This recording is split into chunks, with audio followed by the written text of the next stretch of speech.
Hello lovelies, and welcome to day 8 of the 12 days of Vlogmas.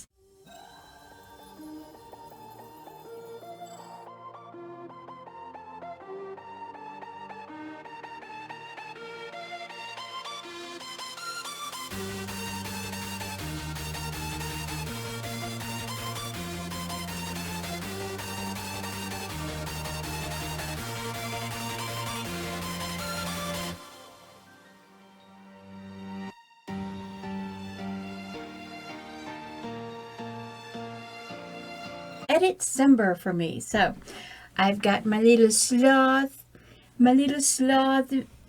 Christmas jammies on and my very happy cup, and I'm just going to be doing some editing today and talking about my 15 steps of editing. So I hope you hang around. Now, I do my schedule of editing sweeps a little bit differently, and I try to look at each thing differently. The very first thing after I read a book is I let it rest, is you have to let it rest. And then after I've let it rest for a while, I do number 1, is I actually read the book out loud to myself, or I listen to it out loud, because it gives you a new experience for the story. The second thing I do is, after I've done the first sweep and kind of, fixed some editing and just basic story, is my alpha readers, reading suggestions. I get it back. Then I will go through and put those back in, incorporate them back into the story, see where I can fix it. Then I do my very first of many grammar passes, because I have brain damage from a stroke. My grammar is atrocious. The next thing I do, number 4, is word consistency. Names, places, objects. I write a lot of fantasy and science fiction, so things don't have normal names, or names are not spelled in the usual manner. So it's very important to go back and make sure that those things are spelled the same way all the way through. Then I do my plot path verification. Plot holes, where does my story fall apart, where do I need to add things, where do I need to take things apart. Number 6 is timeline event references, going forward and backwards to the book, because you need to make sure that when people talk about events in your story, they happen in order.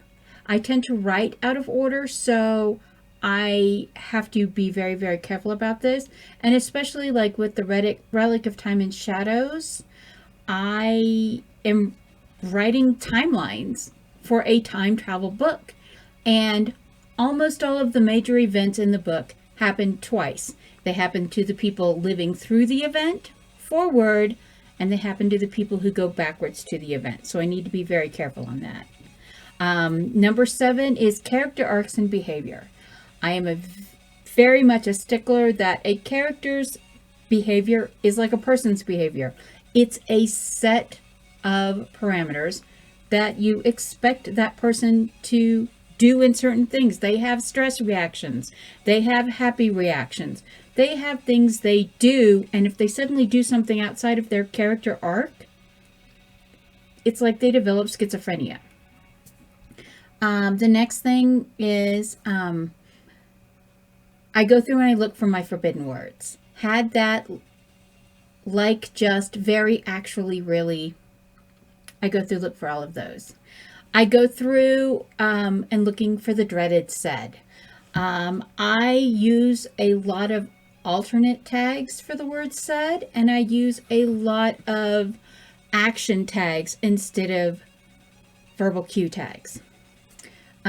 Number 10, nameaholic. That is going back through and making sure that a character's name does not have a negative connotation or hasn't developed a negative connotation.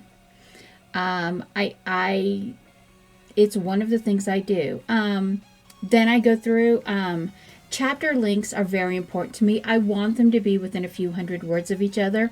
I cannot stand reading a book where one chapter is 5,000 words and one chapter is 800 words. Please don't do that. Please. Someone with OCD like me, it's like, please give them the same length. Then I go through with the formatting. This is another grammar pass for me. It goes through all my grammar layouts. Then I do the page layouts. I look for dangling words and phrases, hooters and headers. Step 13 is when I finally pick out my chapter headings. And you know, a lot of times you just use numbers, but the way I write the chapter, usually the chapter titles are like a clue about the chapter, so I have to go back and adjust them. And then the last thing is I do another triple pass of grammar for clarity, conciseness, and things like that. I use 3 different grammar programs to check my grammar because, like I said, I have brain damage, and it's very important for me to make sure that everything is clear.